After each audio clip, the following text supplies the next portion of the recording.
What's up, YouTube? So I'm out here with Jason Films behind the camera, and just decided to make a video about this because this is something I've tried to look up on YouTube.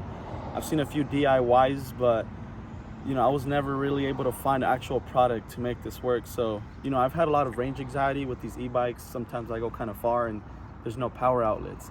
Luckily for you guys, I found the solution. So check this out. So this right here pretty much allows you to use any J connector, like the ones back here, where people charge their EV vehicles or electric vehicles. So pretty much what it allows you to do is you're able to charge not just a Segway or a Sur Ron, but you're able to charge whether it's a electric scooter, electric skateboard, electric unicycle.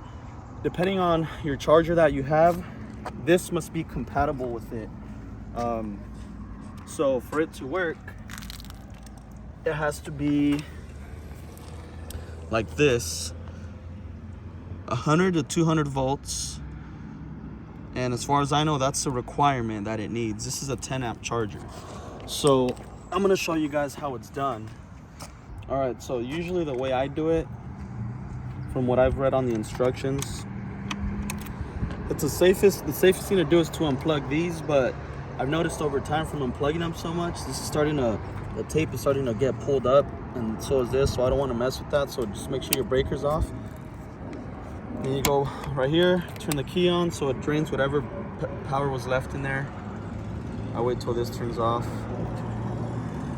All right, turn it off. And then I usually connect it first on the bike. From what I've heard and what I understand, that's the safest way to do it. I'm not an electrician or electrical engineer, but that's what I've been told or read up on. So you put this in here first. All right. Then this plugs in right here. This is the next step. But first, you got to pay for this. Get started. Next, scan the QR code. That tells you how much. How much is it? 29 cents per kilowatt. I'm gonna use Apple Pay because it's more convenient. I'm sure they have this for Android as well.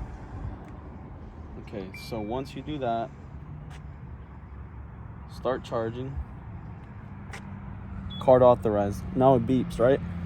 Then you unplug this, grab this end, and this locks in right here. You see the spot right there. Make sure, actually, it's like this. All right, that's locked. And then you heard the lock right there. Now it's blue. That means it's charging. And that's pretty much what it is right there. That's simple. As far as I've seen, this doesn't really charge it faster because it is a 10 amp charger, and the way it's set up, it can only go so fast. But this is something I usually use for emergencies. That way I can make it back home at least, and I don't get stranded somewhere. But Jason, go ahead and show them the setup, just like a little walkthrough so they can see what it looks like. It's pretty simple. It's this part right here.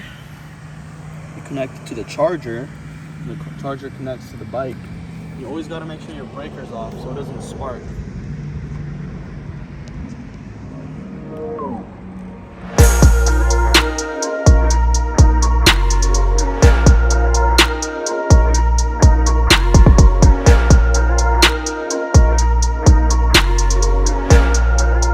So I did want to mention one thing. Sometimes the app does crash for some reason because there's not an option for this actual vehicle on there. Usually they don't have options like Tesla and hybrids and stuff.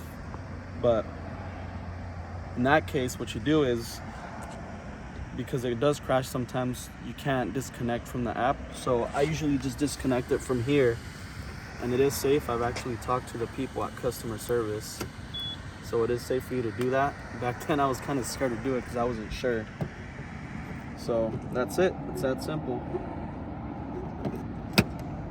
And then you unplug this. That's all it is. I will be putting the link in the description where you guys can buy this adapter for the charger. honestly, it's a steal. It's only $100. If you guys liked the video, if you guys enjoyed it, like and subscribe, and I'll probably be putting out more content like this. Until next time.